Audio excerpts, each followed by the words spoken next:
राधे राधे, जय श्री कृष्णा। आज हम आप सभी को माघ मास महात्म्य अंतिम अध्याय वो सुनाएंगे। उसमें दिया गया आज माघ मास के स्नान से सुब्रत को दिव्यलोक की प्राप्ति, दिव्यलोक कैसे प्राप्त किए सुब्रत, इसके बारे में बताया गया। तो कथा वशिष्ठ जी कहते हैं कि राजन सुनो, मैं तुमसे सुब्रत के चरित्र का वर्णन करता हूँ। यह शुभ प्रसंग श्रोताओं के समस्त पापों को तत्काल हार लेने वाला।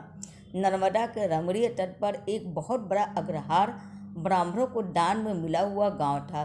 वह लोगों में अकलंक नाम से विख्यात था। उसमें वेदों के ज्ञाता और धर्मात्मा ब्राह्मण निवास करते थे। वह धन धान से भरा था और वेदों के गंभीर घोष से संपूर्ण दिशाओं को मुखरित किए रहता था। उस गांव में एक श्रेष्ठ ब्राह्मण थे जो सुब्रत के नाम से विख्यात थे। उन्होंने संपूर्ण वेदों का अध्ययन तो किया ही था, वेदार्थ के अच्छे ज्ञाता भी थे। धर्मशास्त्रों के अर्थ का भी पूर्ण ज्ञान रखते थे। पुराणों की व्याख्यान करने में वो बड़े कुशल थे।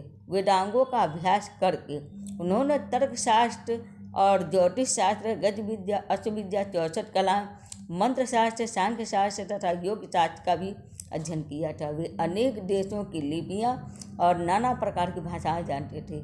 यह सब कुछ उन्होंने धन कमाने के लिए ही सीखा था तथा लोभ से मोहित होने के कारण अपने भिन्न भिन्न गुरुओं को गुरु दक्षिणा भी नहीं देते थे।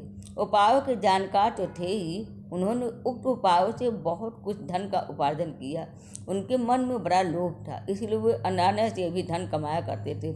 जो वस्तु बेचने के योग्य नहीं रहते थे उनको भी बेचता और जंगल की वस्तुओं को भी विक्रय किया करता था। उन्होंने चंडाल आदि से भी दान लिया, कन्या बेची तथा गांव, तिल और चावल, रस का और तेल का भी विक्रय किया।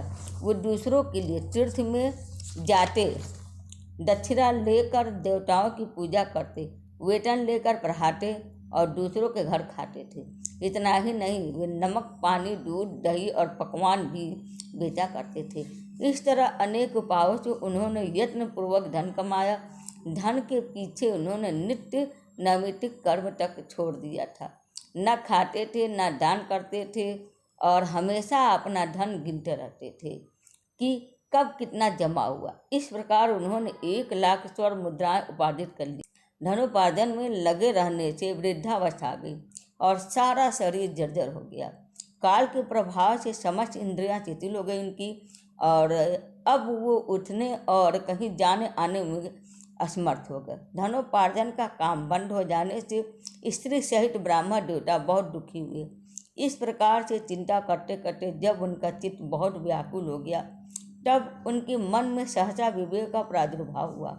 सुब्रत अपने आप से कहने लगे कि मैंने निज प्रतिग्रह से नहीं बेचने योग्य वस्तुओं के बेचने से तथा तपस्या आदि का भी विक्रय करने से यह धन जमा किया, फिर भी मुझे शांति नहीं मिली। मेरी तृष्णा अत्यंत दुस्सह है। यह मेरु पर्वत के समान असंख्य सुवर पाने की अभिलाषा रखती है और मेरा मन महान कष्टदायक और संपूर्ण क्लेशों का कारण है। सब कामनाओं को पाकर भी यह पूरी तरीके से दूसरी नवीन कामनाओं को प्राप्त करना चाहता है। बूढ़े होने पर सिर के बाल पक जाते हैं, दांत टूट जाते हैं, आँख और कानों की शक्ति भी क्षीण हो जाती है, किंतु एक तृष्णा ही ऐसी है जो उस समय भी नित्य तरूर होती जाती है, जिसके मन में कष्टदायिनी आशा मौजूद है। वह विद्वान होकर भी अज्ञानी है, अशांत है, क्रोधी है और बुद्धिमान होकर भी अत्यंत मूर्ख है। आशा मनुष्यों को नष्ट करने वाली है, उसे अग्नि के समान जानना चाहिए। अतः जो विज्ञान सनातन पद को प्राप्त करना चाहते हो वह आशा का परित्याग कर दें। बल, तेज, यश, विद्या, सम्मान, शास्त्र ज्ञान तथा उत्तम कुल में जन्म, इन सबको आशा शीघ्र ही नष्ट कर देती है। मैंने भी इसी प्रकार बहुत क्लेश उठाकर यह धन कमाया।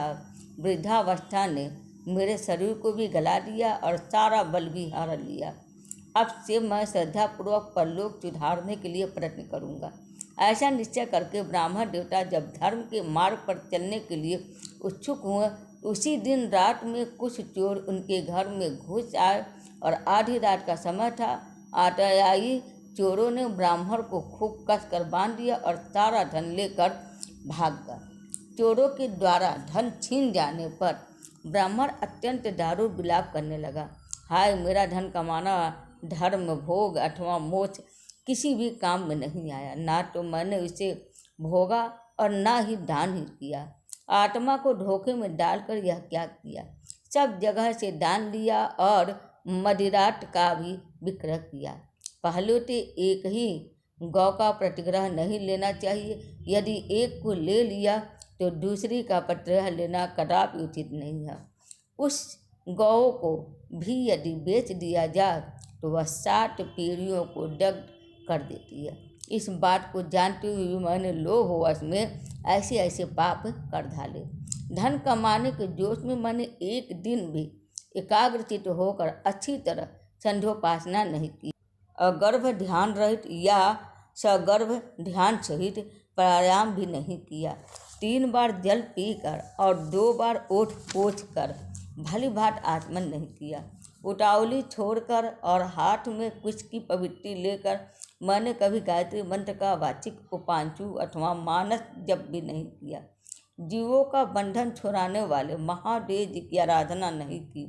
जो मंत्र पढ़कर अथवा बिना मंत्र के ही शिवलिंग के ऊपर एक पत्ता या फूल डाल देता है उसकी करोड़ों पीढ़ियों का उद्धार हो जाता है, किंतु मैंने कभी ऐसा नहीं किया। संपूर्ण पापों का नाश करने वाले भगवान विष्णु को कभी संतुष्ट नहीं किया। 5 प्रकार की हत्याओं के पाप शांत करने वाले पंच यज्ञों का अनुष्ठान नहीं किया। स्वर्गलोक की प्राप्ति कराने वाले अतिथि के सत्कार से भी वंचित रहा। सन्यासी का सत्कार करके उससे अन्न की भिक्षा नहीं दी। ब्रह्मचारी को विधि पूर्वक अतिथि के योग्य भोजन नहीं दिया।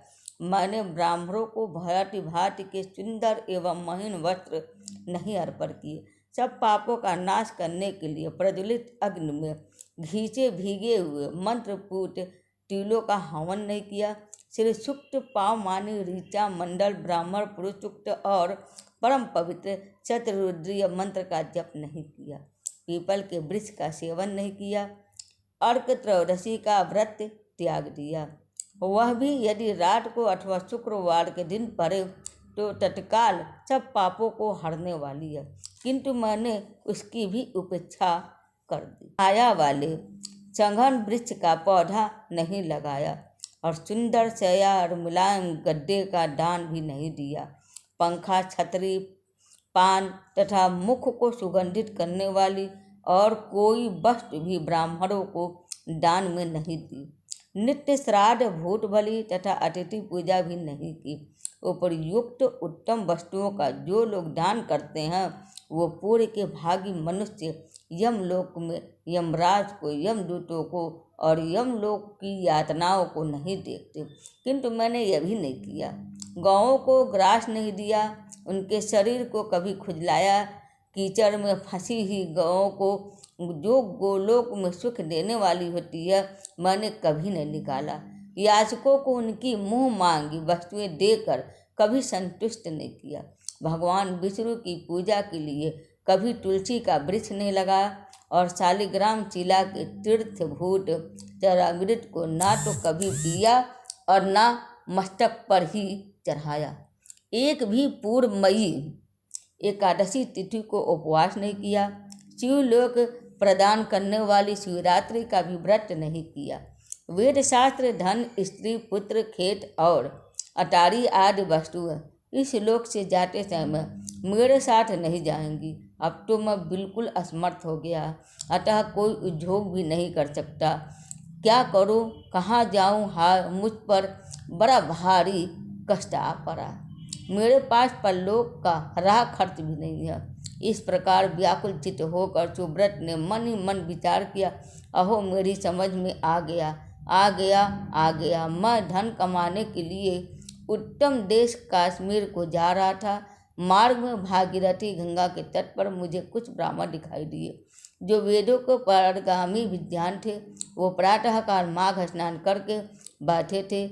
वहाँ किसी पौराणिक विद्वान ने उस समय यह आधा श्लोक कहा था। माघे निमग्नाः सलिले सुशीते विमुक्त पापाश्री दिव्यम प्रयान्ति। माघ स्नान शीतल जल से भीतर डुबकी लगाने वाले मनुष्य पाप मुक्त हो स्वर्गलोक को जाते हैं। पुराण में मैंने इस श्लोक को सुना है, यह बहुत ही प्रामाणिक है, अतः इसके अनुसार मुझे माघ का स्नान करना ही चाहिए। मन ही मन ऐसा निश्चय करके सुव्रत ने अपने मन को स्थिर किया और 9 दिनों तक नर्मदा में माघ स्नान किया। उसके बाद स्नान करने की भी शक्ति नहीं रही। वे 10वें दिन किसी तरह से नर्मदा जी में गए और विधि पूर्वक स्नान करके तट पर आए। उस समय शीत से पीड़ित होकर उन्होंने प्राण त्याग दिया। उसी समय मेरुगिरि के समान तेजस्वी विमान आया और माघ स्नान के प्रभाव से सुव्रत उस पर आरूढ़ हो गया, सर्वलोक को चला गया। वहाँ एक मनवंतर तक निवास करके वे पुनः इस पृथ्वी पर ब्राह्मण हुए।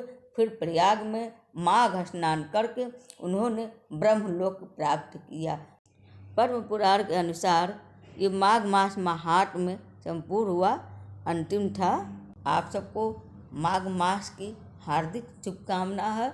भगवान आप सबका कल्याण करे। नमो नारायण। उम्मीद करती हूँ आप सबको मेरा वीडियो पसंद आया होगा। हरे कृष्ण, हर हर महादेव।